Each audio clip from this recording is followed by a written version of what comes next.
Okay, so we're at BrewDog right now. Shout out to BrewDog for having us out. We're gonna be cleaning, we're gonna do a hot water pressure wash on the towels here. You can see there's a bunch of food grease and stuff. Hasn't been cleaned in a while. So we wanna thank BrewDog for the opportunity, and hopefully we can secure a monthly cleaning to keep this clean because there's so much foot traffic.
So we just hot water surface cleaned this whole area. You could see on the video how much just came off.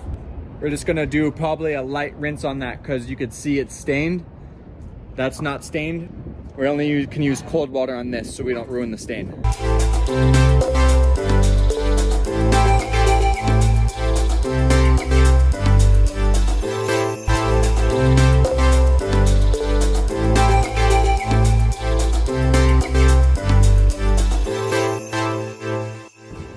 All right, so we are done here. Night and day difference, that's for sure. This was all black, so. Whoa.